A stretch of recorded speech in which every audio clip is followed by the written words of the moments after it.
Many decks in the current meta and over the past year have relied heavily on the consistency-focused Festive Engine and generic draw power introduced way back in Edge of Paradise. Story of a Lifetime, Stay in Paradise, and Angel's Blessing are now on the chopping block for rotation. This means all rune decks, particularly Mysteria Rune, will be in dire need of some new support. Enter Dual Barrier, the latest piece of Mysteria support aimed to fill in some of the gap that the Festive Engine will leave behind. Dual Barrier is a 3PP true spell that can summon Anne Bell of Mysteria or Grea the Dragonborn.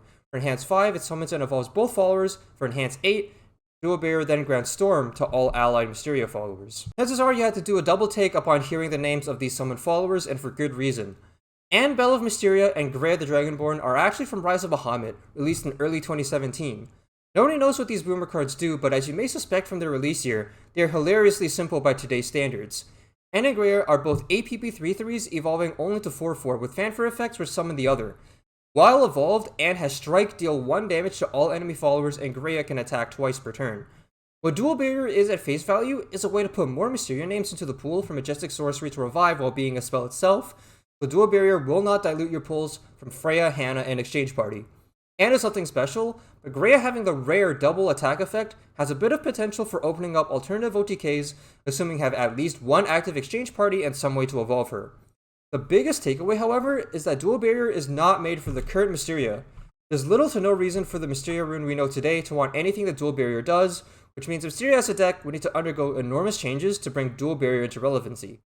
Given the coming rotation causes simultaneous loss of almost all of Mysteria's card draw, this is actually quite possible. Not every single rune card in Mysteria Rune needs to draw, but generally the cards that are exempt from this hand size prerequisite are cheap ones to be easily spammed out. If a card is going to cost a lot, and 3PP as a baseline is a lot for a rune spell in 2023, then it had better serve a pivotal purpose.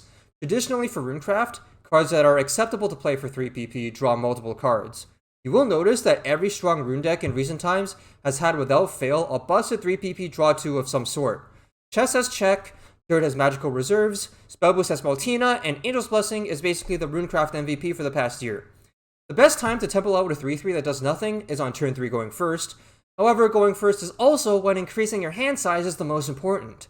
There's a significant and largely inconsolable disconnect between 3PP Dual Barrier's ideal use case and what the deck will generally need.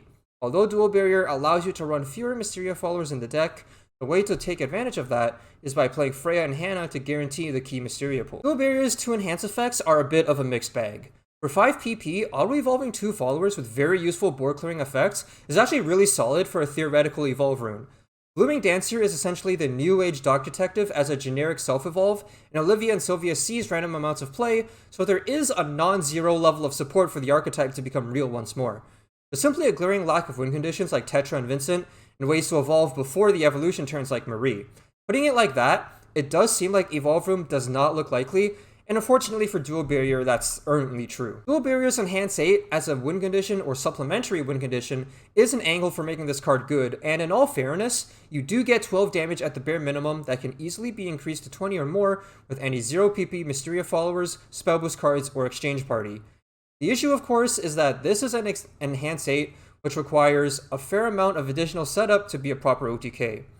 Mysteria's existing win condition in Majestic Sorcery already wins frequently by turn 7, with turn 8 being guaranteed, and turn 6 being the upper limit, mostly obtainable by the faster Spellboost variant. With Majestic Sorcery, however, you already get a fat board clear to make most wards a non-issue, whereas Dual Barrier offers nothing beyond the Storm followers themselves. Being locked to a win condition that is always the same speed as the slowest possible speed of the existing win condition, while not even being more reliable at that slower speed, is frankly just disappointing. Dual Barrier is a card that appears completely at odds with Mysteria Rune as it is built and played today.